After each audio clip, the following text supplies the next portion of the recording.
नमस्कार दोस्तों, study IQ में आप सभी का स्वागत है। मेरा नाम है डॉक्टर महिपाल सिंह राठौड़ और आज इस वीडियो में मैं आपको बताऊंगा कि प्रभावी रूप से ऑनलाइन पढ़ाई कैसे करी जा सकती है। पिछले 3 महीने से जब से कोरोना वायरस महामारी दुनिया में आई है, लगभग सभी ऑफलाइन इंस्टीट्यूट, स्कूल ऑनलाइन पढ़ाना शुरू कर चुके हैं और ऐसे में जो स्टूडेंट्स पहले ऑनलाइन नहीं पढ़ते थे वो भी ऑनलाइन आ गए हैं। लेकिन ऑनलाइन पढ़ाई की दुनिया में ऐसी कई चीजें हैं जो आपको पथ से भटकाती हैं। उनसे कैसे बचना है, किस तरह से प्रभावी रूप से आपको पढ़ाई करनी है, यह मैं आपको इस वीडियो में बताऊंगा। रूल नंबर 1, एक सब्जेक्ट एक ही टीचर या एक ही चैनल से पढ़ो। इस वक्त यूट्यूब में हजारों एजुकेशनल चैनल है, हजारों टीचर्स हैं जिनसे आप पढ़ सकते हैं। लेकिन क्या आपको हजारों टीचर से पढ़ना है? नहीं। आपको क्या चाहिए? केवल एक टीचर जो आपको सही से सब्जेक्ट समझा दे। तो स्टार्ट करने से पहले आप किसी भी टीचर का 1 या 2 लेक्चर देख लीजिए। लेकिन जब आप एक लेक्चर के बाद संतुष्ट हैं कि हाँ ये अच्छा पढ़ा रहे हैं, मुझे इन्हीं से पढ़ना है, तो फिर आप उसी सब्जेक्ट को उसी टीचर से कंटिन्यू कीजिए। ऐसा नहीं है कि 10 लेक्चर इन सर के देख लिए, फिर 10 लेक्चर किसी दोस्त के कहने पर दूसरे चैनल पर जाकर दूसरे सर के देखना शुरू कर दिया। इससे क्या होगा कि आपकी पढ़ाई का मोमेंटम थोड़ा सा खराब होगा। तो ये मत सोचो कि मैं परफेक्ट या बेस्ट टीचर से पढ़ाई करूंगा। दुनिया में 100% परफेक्शन नाम की कोई चीज नहीं होती है। आमिर खान भी अपनी फिल्म को परफेक्ट नहीं बना सकता, पिछली फिल्म उसकी भी फ्लॉप हो गई थी।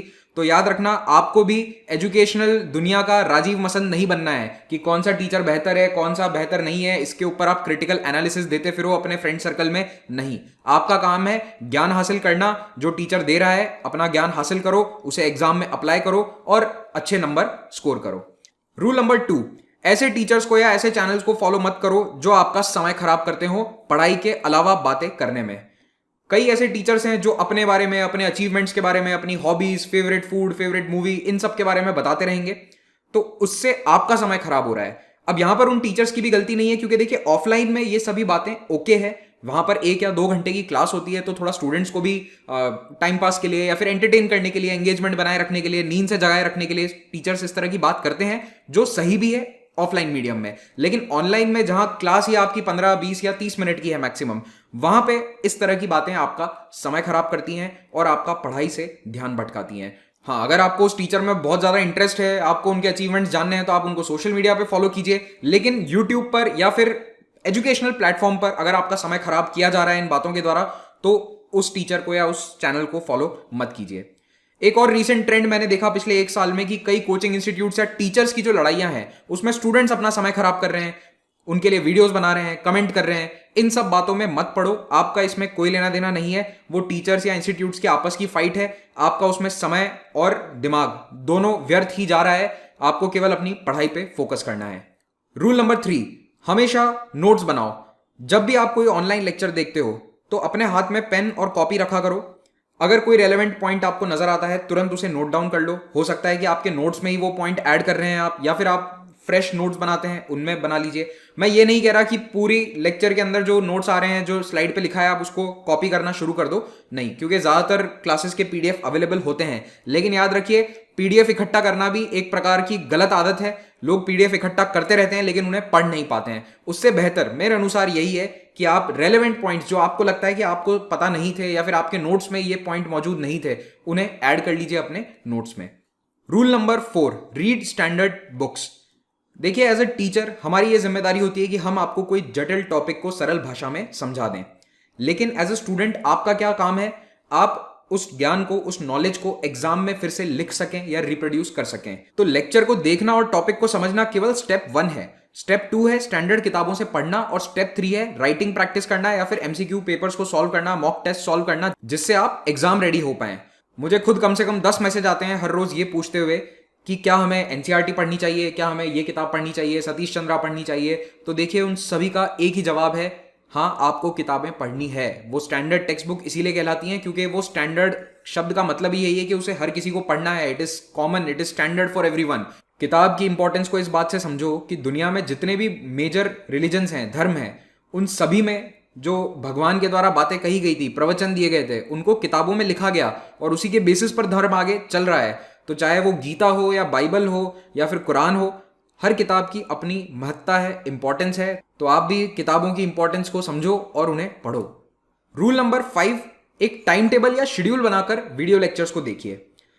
चाहे आप यूट्यूब पे पढ़ाई कर रहे हो या फिर किसी प्लेटफॉर्म पर जैसे कि स्टडी आईक्यू ऐप, आपका एक फिक्स्ड टाइम टेबल, एक फिक्स्ड शेड्यूल होना चाहिए। तो मान लीजिए कि आपने अगले 10 दिन में इकोनॉमी के थियोरी पोर्शन को कवर करने की ठान ली है। तो आपने देखा कि चलो 70 लेक्चर्स हैं, ये मुझे देखने हैं आने वाले 10 दिनों में, आपको 7 लेक्चर्स एवरीडे देखने हैं। तो आप टाइम फिक्स कर लो कि सुबह 10 बजे से 1 बजे तक मैं इतने लेक्चर देखूंगा, 1 बजे से 2 बजे ब्रेक है, 2 से 3 खाना पीना सोना जो भी आप करना चाहें, 3 बजे से 6 बजे तक फिर से लेक्चर देखने हैं। तो आप अपने वीडियो लेक्चर्स को एक ऑफलाइन कोचिंग की तरह ही ट्रीट कीजिए कि जहां पर आपकी फिक्स टाइम बेस्ड क्लासेस लगती हैं। ये उनके लिए बिल्कुल पॉसिबल है जो जॉब नहीं करते हैं। बाकी जो वर्किंग एस्पिरेंट्स हैं, आई अंडरस्टैंड कि उन्हें थोड़ा फ्लेक्सिबल होना जरूरी है, तो आप अपनी फ्लेक्सिबिलिटी के अनुसार शेड्यूल तय कीजिए। माना कि आपके वर्किंग आवर्स थोड़े से लंबे खिंच सकते हैं, चेंज हो सकते हैं, लेकिन फिर भी try to stick to a schedule. मुद्दे की बात यह है कि आपको रैंडमली यूट्यूब पे वीडियोस देखने शुरू नहीं करने हैं, और इसी प्रॉब्लम को सॉल्व करती है स्टडी IQ की ऐप। तो अगर आप ऐप पर पढ़ाई करते हैं तो इस तरह के डिस्ट्रैक्शंस आपके सामने नहीं आते हैं। प्लस लेक्चर्स की लिस्ट आपके सामने होने के कारण आप एक शेड्यूल बना सकते हैं। आपने देख लिया कि 50 लेक्चर मुझे हिस्ट्री के देखने हैं, तो आप टाइम वाइज डिवाइड कर दीजिए उनको कि इतने दिन में इतने लेक्चर मुझे कंप्लीट करने हैं। तो ये बेनिफिट होता है एक वेल स्ट्रक्चर्ड कोर्स का, और यही बेनिफिट आपको मिलेगा स्टडी IQ ऐप के ऊपर UPSC कोर्स में। तो आप इस ऐप को डाउनलोड कर सकते हैं गूगल प्ले स्टोर से, और यहाँ पर UPSC और अन्य कई एग्जाम्स के कोर्स आपको मिल जाएंगे, और इन कोर्सेज की मदद से आप अपना ड्रीम गवर्नमेंट जॉब भी हासिल कर सकते हैं। रूल नंबर 6, जितना हो सके लेक्चर्स को, वीडियोस को ऑफलाइन मोड में देखने की कोशिश कीजिए। ऑफलाइन से मेरा मतलब है कि लेक्चर को डाउनलोड कर लिया और फिर इंटरनेट बंद करके, डेटा बंद करके लेक्चर को देखना शुरू कीजिए। तो ये सुविधा आपको स्टडी IQ ऐप पर भी मिलती है। सभी कोर्सेज के जो वीडियोस हैं आप उनको डाउनलोड करके बाद में देख सकते हैं, ऑफलाइन मोड में देख सकते हैं, और यूट्यूब पर भी ये फैसिलिटी अवेलेबल है। डाउनलोड वीडियो का ऑप्शन आता है, वीडियो डाउनलोड कीजिए और उसके बाद डेटा बंद करने के बाद उसे देखिए। इसके पीछे रीजन क्या है? जब आप लेक्चर देख रहे हैं तो आपको तो पता है कि आप लेक्चर देख रहे हो, लेकिन आपके फोन के अनुसार तो आप यूट्यूब ऐप को इस्तेमाल कर रहे हो। उस समय दूसरे ऐप्स की नोटिफिकेशन आना बंद नहीं होती है। तो फेसबुक पे फलाने ने आपके पोस्ट पर कमेंट किया, इंस्टाग्राम पर फलाना आपको मैसेज करने की कोशिश कर रही है, ये सारे नोटिफिकेशन जब पढ़ाई के बीच में आएंगे तो आपका ध्यान कैसे लगेगा?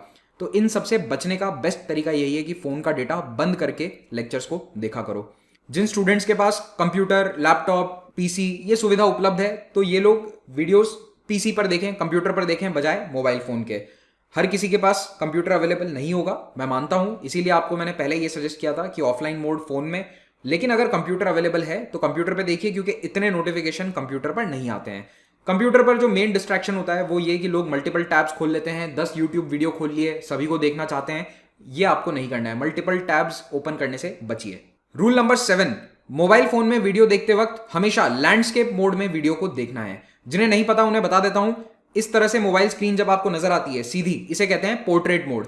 और जब आप मोबाइल फोन को टेढ़ा कर देते हैं जिसमें फुल स्क्रीन हो जाता है, इसे कहते हैं हम लैंडस्केप मोड। तो देखिए, पोर्ट्रेट मोड में समस्या यह है कि केवल 30-40% स्क्रीन का जो हिस्सा है उसमें आपको काम की चीज दिख रही है, बाकी सारी इंफॉर्मेशन आपके काम की नहीं है। यहां पर ऐड आ रहा है, नीचे कोई दूसरे वीडियो के बारे में जानकारी है। अब आप तो पढ़ रहे हैं जिरीबाम इम्फाल के बारे में, लेकिन यहां नीचे आपका मन भटक गया कि अरे इंडिया चाइना बॉर्डर टॉक्स में क्या हुआ। तो आपको फोकस कहां पर रहना है? जो वीडियो आप देख रहे हो। तो इसीलिए हमेशा पोर्ट्रेट मोड में नहीं बल्कि लैंडस्केप मोड में पढ़ाई करो, फुल स्क्रीन करो और उसके बाद वीडियो देखो, तो आपका सारा ध्यान केवल वीडियो में रहेगा। यानी कि जितना डिस्ट्रैक्शन है, मोबाइल स्क्रीन पर भी जो डिस्ट्रैक्शन है उसे भी आपको हटाना है। अगला रूल भी आपके फोकस से जुड़ा हुआ है। हमेशा वीडियो लेक्चर्स ईयरफोन या हेडफोन्स पहनकर सुनिए।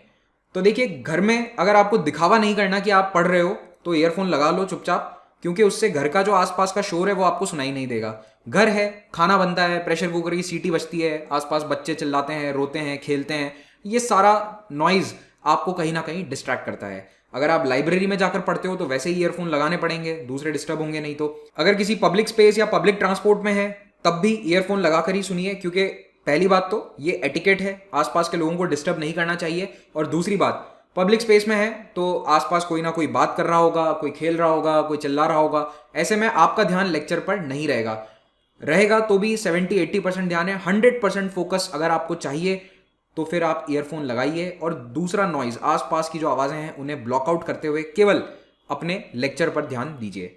Rule number 9, do not read comments. YouTube पर कमेंट सेक्शन में अपना समय व्यर्थ कभी मत करना। कई लोग बिना बात के कमेंट करना शुरू कर देते हैं जिसका टॉपिक से कोई लेना देना नहीं होता है। कई लोग कमेंट्स में लड़ाइयां करने लग जाते हैं जैसे कि उनकी लड़ाई से ही उस टॉपिक को सॉल्यूशन मिल जाएगा। तो पहली बात, चाहे कोई कुछ भी लिख दे, आपके खिलाफ लिख दे, आपके राज्य, आपकी जाति, आपके धर्म के खिलाफ कोई बात लिख दे, आप वहां पर उससे लड़ाई करने मत बैठो, क्योंकि आप उन लोगों को नहीं समझा सकते हो कमेंट सेक्शन में। वहां पर केवल आपका टाइम वेस्ट होगा और कुछ नहीं होगा। याद रखना, जिंदगी में सबसे मूल्यवान चीज समय है। बचपन से सुनते आ रहे होगे, बहुत बड़ा क्लीशे है लेकिन सच्चाई है, और ये यूट्यूब कमेंट से ज्यादा कहीं पर भी चरितार्थ नहीं होती है। जो लोग यूट्यूब कमेंट्स में अपना समय वेस्ट करते हैं ना, मुझे उन पर सबसे ज्यादा तरस आता है। हाँ, अगर कोई टीचर ने क्वेश्चन पूछा है, उसका आंसर आपको टाइप करना है, तो आप आंसर टाइप कर दो और अपना आगे बढ़ो। और अगर आंसर आपको ढूंढना है तो टॉप 3-4 कमेंट्स में आपको आंसर मिल जाएगा, उसके नीचे आपको स्क्रॉल करने की कोई आवश्यकता नहीं है।